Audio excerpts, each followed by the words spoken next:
సంఘములో నీ పరిచర్య అందరూ చూసేదిలా ఉంది అనుకుంటే అది ఎలా ఉండాలంటే జీవపు డంబాన్ని కోరుకునేది. నీ పరిచర్య దేవుడు మాత్రమే చూడాలి అనుకుంటే అది దేవుని దృష్టికి మిగుల విలువగలది. సంఘములో ఒక యవనస్తురాలు ప్రతి ఆదివారం అందరికంటే ముందు సంఘానికి వచ్చి చక్కగా మందిరమంతా తుడిచి, మందిరంలో మొదటి లైన్లో చాపలేసి కుర్చీలేసి పరిచర్య సంఘం అందరూ వచ్చేసరికి చక్కగా మందిరాన్ని సిద్ధం చేస్తుంది. ప్రార్థన అయిపోయిన తర్వాత మరలా చాపలు తీసేసి చక్కగా చాపలన్నీ మడత పెట్టి మందిరాన్ని శుభ్రంగా తుడిచి కుర్చీలన్నీ మడత పెట్టి ఇలా ప్రతి వారం చేస్తుంది. ఇలా ప్రతి వారం చేస్తున్నప్పుడు ఆ సంఘములో ఉన్న ఒక పెద్ద ఆయన ఆ యవనస్తురాన్ని చూసి అన్న మాట ఏంటంటే, అమ్మా, మాకు ఉద్యోగాలు ఉండడం వలన, ఇంటికాడ పనులు ఉండడం వలన సరిగా మేము ఈ పరిచర్య చేయలేకపోతున్నాం.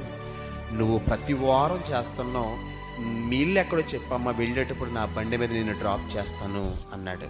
అప్పుడు ఆమె ఆ పెద్ద ఆయన వైపు చూసి చిరునవ్వు నవ్వి పని చేసుకుని వెళ్ళిపోతుంది. ఆ వెళ్ళిపోయే క్రమంలో బయట ఈ యవనస్తురాలు వెళ్ళేసరికి ఆడి కారు ఒకటే ఉండి దానికి ఒక డ్రైవర్ ఉన్నాడు.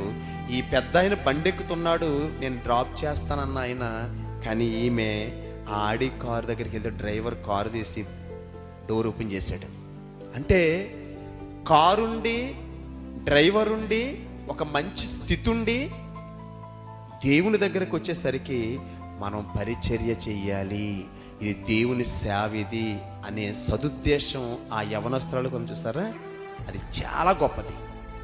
అందుకునే దావీదు గారు ఎందుకనంటే, యుద్ధములో ఉన్నవాని భాగం ఎంతో యుద్ధ సామాగ్రి దగ్గర ఉన్నవాని భాగము కూడా